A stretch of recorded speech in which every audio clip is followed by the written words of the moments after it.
শিক্ষার্থী বন্ধুরা, আপনাদের সবাইকে আবারও স্বাগতম জানাচ্ছি বেসিক এইচটিএমএল এবং সিএসএস এর টিউটোরিয়ালের দ্বিতীয় পর্বে। তো গত পর্বে আমরা এইচটিএমএল শিখেছিলাম যে কিভাবে একটি এইচটিএমএল ডকুমেন্ট তৈরি করতে হয় এবং এটি ব্রাউজারে ওপেন করে দেখতে হয় কিভাবে। তো গত পর্বে আমরা এখানে দুটো ট্যাগ ব্যবহার করেছিলাম। তো আজকে আমরা বাকিগুলো দেখব। তো প্রথমেই আমরা যে আমাদের এইচটিএমএল ফাইলটি আছে সেটি নোটপ্যাড প্লাস প্লাস ওপেন করলাম। এই পর্যন্ত আমরা গতকাল করেছিলাম। তো এইখানে যে ট্যাগের ব্যবহার করেছি, আজকে আমরা সিএসএস এর ব্যবহার দেখব। গতকাল আমরা সিএসএস অ্যাড করেছি গত পর্বে। তো আজকে সিএসএস দিয়ে কিভাবে কাজ করতে হবে সেটা আমরা দেখব। তো এটার সাথে সিএসএস লিঙ্কিং হয়েছে কিনা আমি গত পর্বে আপনাদের বলেছিলাম যে ফায়ারবাগ ব্যবহার করতে, ফায়ারবাগ ডাউনলোড করতে, এবং অবশ্যই আপনার ফায়ারফক্সটি লেটেস্ট ভার্সন কিনা সেটা চেক করে নেবেন, কারণ লেটেস্ট ভার্সনেই ওয়েব ডিজাইনটা ভালো হবে। তো এখানে ফায়ারফক্সের লেটেস্ট ভার্সন 17.01 আমি এটা ব্যবহার করছি এবং Firefox is up to date এটা শো করছে। তো ফায়ারফক্স যদি ইনস্টল থাকে সেক্ষেত্রে আমি আগেই বলেছি যে রাইট ক্লিক করলে ইন্সপেক্ট এলিমেন্ট উইথ ফায়ারবাগ এই অপশনটি আসবে। তো আমরা দেখব যে এইখানে সিএসএস লিংক হয়েছে কিনা সঠিকভাবে। তো এখানে রাইট ক্লিক করে ইন্সপেক্ট এলিমেন্ট উইথ ফায়ারবাগ করলে এখানে দেখাবে আপনার যে এলিমেন্টগুলো করেছিলাম সেটা দেখাবে। এবং এখানে হেডে দেখুন আমরা যে এখানে দিয়েছি যে টাইটেল এবং স্টাইল শিট। তো যদি এখানে স্টাইল শিট যদি এখানে লিঙ্কিং হয় সেক্ষেত্রে এখানে দেখাবে। তো সেটা দেখার জন্য আমাদের স্টাইল শিটে কোনো একটি কোড দিতে হবে। তো এখানে আমি রাইট ক্লিক করে style sheet edit with Notepad plus প্লাসে গেলাম। অর্থাৎ এটা হচ্ছে আমাদের ইন্ডেক্স এইচটিএমএল, এটা হচ্ছে স্টাইল শিট। সিএসএস কথাটির অর্থ হচ্ছে ক্যাসকেডিং স্টাইল শিট। তো এটা দিয়ে ওয়েবসাইটের বিভিন্ন রং করা হয়। তো বিভিন্ন রং করা হয়, বিভিন্ন মার্জিন, তারপরে বিভিন্ন সাইজ, এগুলো পিক্সেলে দেওয়া হয়। অর্থাৎ ওয়েবসাইটের সৌন্দর্য বর্ধন সম্পর্কিত সকল কিছুই সিএসএস দিয়ে করা হয়। তো আমরা প্রথমে একটা সিএসএস শিখি। সিএসএস এর দুই প্রকারের এখানে ব্যবহার হয়। এগুলোকে বলে সিএসএস সিলেক্টর। তো যেগুলো আমরা আইডি ব্যবহার করব, এখানে আইডি এবং ক্লাস। আইডি হচ্ছে হ্যাশ দিয়ে প্রকাশ করা হয় সিএসএস, এবং ক্লাস হচ্ছে ডট দিয়ে প্রকাশ করা হয়।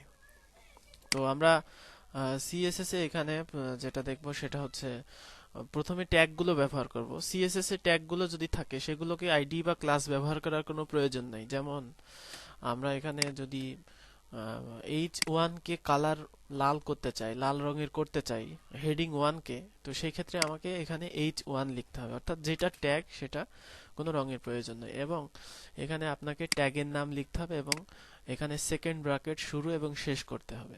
তার মধ্যে আপনাকে প্যারামিটার দিতে হবে। মনে করেন আমি কালার চাচ্ছি লাল, তাহলে এখানে COLOR কালার দিতে হবে, RED রেড।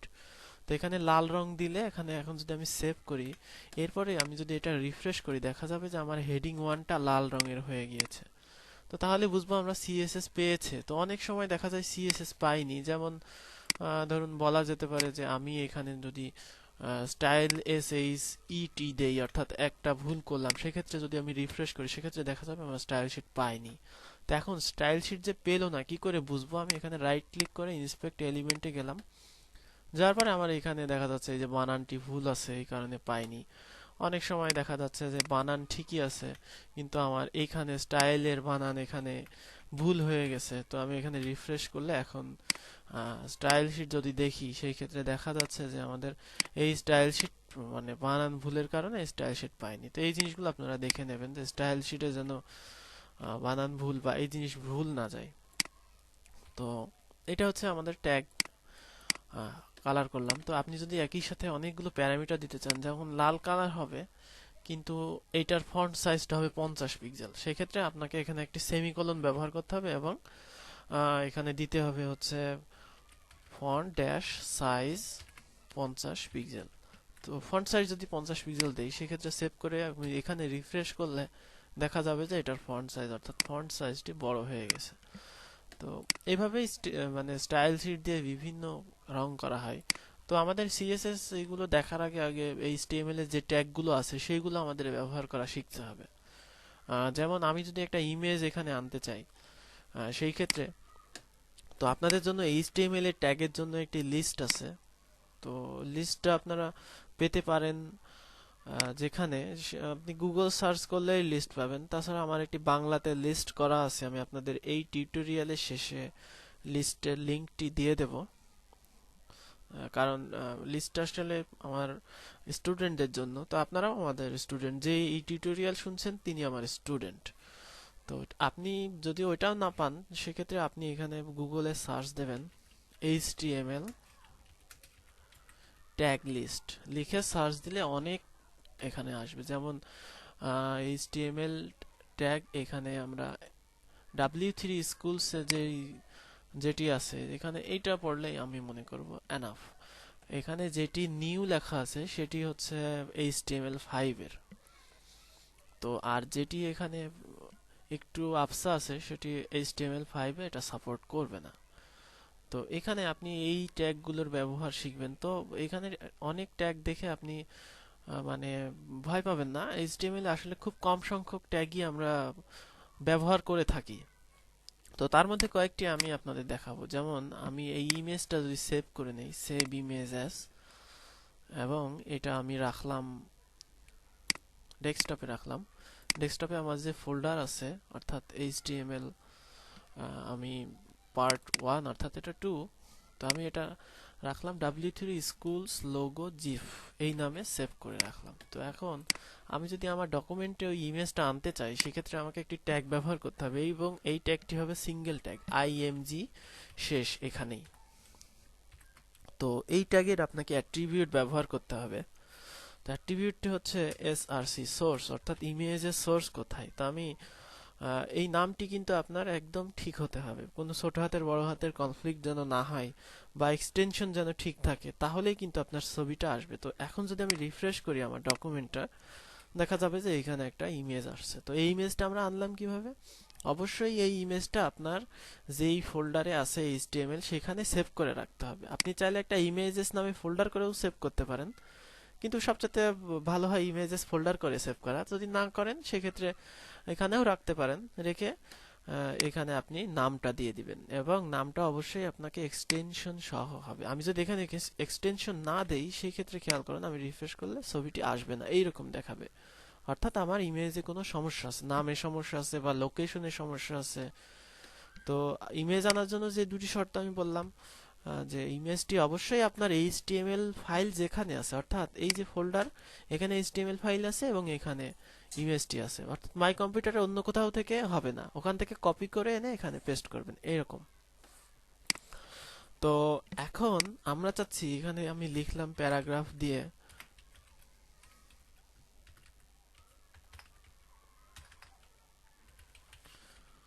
প্রথম আলো, আমি এটা পি হচ্ছে প্যারাগ্রাফ ট্যাগ, প্রথম আলো যদি লিখলাম, তো এখানে কিন্তু প্রথম আলো চলে আসলো। তো আমরা চাই এখানে ক্লিক করলে প্রথম আলো পেপারটা ওপেন হবে। তো সেই ক্ষেত্রে এখানে আমি যদি লিংক করতে চাই, সেই ক্ষেত্রে আপনি এইখানে ট্যাগের আগেও দিতে পারেন, এখানে একটা দিবেন, এই কথাটির অর্থ হচ্ছে অ্যাঙ্কর, এবং এর শেষে একটা দেবেন। তো এখানে একটা এর শেষে একটা এবং এখানে এর একটা অ্যাট্রিবিউট দিতে হবে HREF দিয়ে, অর্থাৎ হাইপার রেফারেন্স। ঠিক এরকম, যে আপনার এই লিংকে ক্লিক করলে কোথায় যাবে সেটা আপনাকে অবশ্যই দিয়ে দিতে হবে। তো এখানে যেটা দিতে হবে যে HTTP, এটা আপনাকে অবশ্যই দিতে হবে, নাহলে কিন্তু লিংক কাজ করবে না। অর্থাৎ হাইপার টেক্সট ট্রান্সফার প্রোটোকল, তারপরে এখানে কোলন, তারপরে দুটো স্ল্যাশ, তারপরে আপনি www প্রথম আলো.com এই ঠিকানাটা দিবেন। এরপরে আপনি যদি আপনার পেজ রিফ্রেশ করেন, সেক্ষেত্রে দেখা যাবে এটি লিংক হয়ে গেছে, এবং এখানে যদি আপনি ক্লিক করেন, প্রথম আলো পত্রিকা ওপেন হবে। তো এখানে আমি এখন যদি চাই যে এই যে ইমেজটা, এই ইমেজটাতে ক্লিক করলে আমার w3schools.com এটা ওপেন হবে। তো সেটা যদি চাই, সেক্ষেত্রে আমাকে ইমেজের আগে একটা অ্যাঙ্কর, এবং যেই পর্যন্ত লিংক হবে তার শেষে একটা অ্যাঙ্কর। এরপরে আমরা এখানে কার্সর নিয়ে HREF দিয়ে http www.w3schools.com এটা যদি দিয়ে দেই, সেই ক্ষেত্রে দেখা যাবে যে W3 schools এর উপরে কার্সর নিয়ে গেলে একটা হাত চিহ্ন আসছে, অর্থাৎ এটি লিংকিং হয়েছে। তো এইভাবে যে কোনো কিছুকে আপনি ইমেজ এনে সেটাকে লিংক করতে পারেন। তো তো আপনারা অবশ্যই ট্যাগ যেগুলো আছে সেগুলোর লিংক আমি দিচ্ছি। তো এটা আসলে আমার স্টুডেন্টদের জন্য, তো আমি এটা আপনাদের জন্য আলাদা একটা জায়গাতে আমি এটা প্রিন্ট করে পিডিএফ করে আপনাদের দিচ্ছি। তো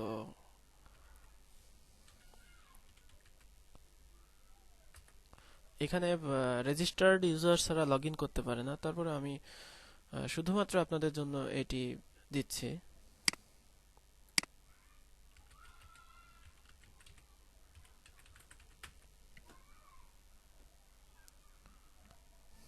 এখানে যেই ট্যাগগুলো আছে সেগুলো শিখলেই আমার মতে আপনাদের এটা হবে। তো আমি এটা আপনাদের এটাকে সেভ করে দেই।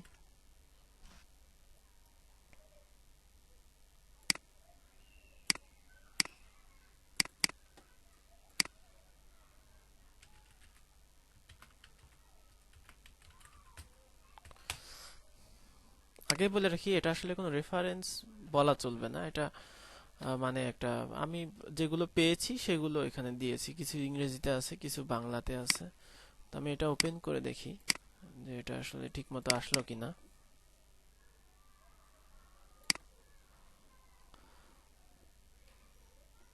হ্যাঁ, এটা ঠিক মতো আসছে। তো এটা আপনি এইভাবে এই ট্যাগগুলো, এখানে যে ট্যাগগুলো আছে সেগুলো প্র্যাকটিস করবেন। তো প্র্যাকটিস করবেন কিভাবে? যেমন ডক টাইপ, এটা আপনার উপরে HTML এর উপরে ডকুমেন্টের ধরন নির্ধারণ করা হয়, তো এটা আমাদের লাগবে না। যেমন মন্তব্য করার জন্য আমাদের এটা, তো এই জিনিসটুকু আপনি কপি করে নেন, কপি করে আপনার HTML এ নিয়ে রাখেন। অর্থাৎ আমি যদি এখানে একটা কমেন্টস করতে চাই,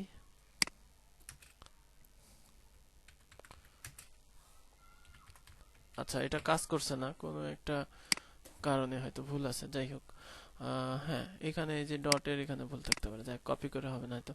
তো এখান থেকে দেখে নিয়েন যে কমেন্টস করার জন্য এই যে এখানে সঠিকভাবে দেওয়া আছে, অর্থাৎ ডাবল এটা হবে। যাই হোক, আমার এখানে একটু ভুল আছে, ভুল বলতে আমি ওয়ার্ডপ্রেসে করেছি তো এই জন্য। আচ্ছা, লিঙ্ক দেওয়ার জন্য এটা এখানে দেখবেন যে এখানে ট্যাগটি এখানে কি ধরনের ট্যাগ সেটা দেখবেন।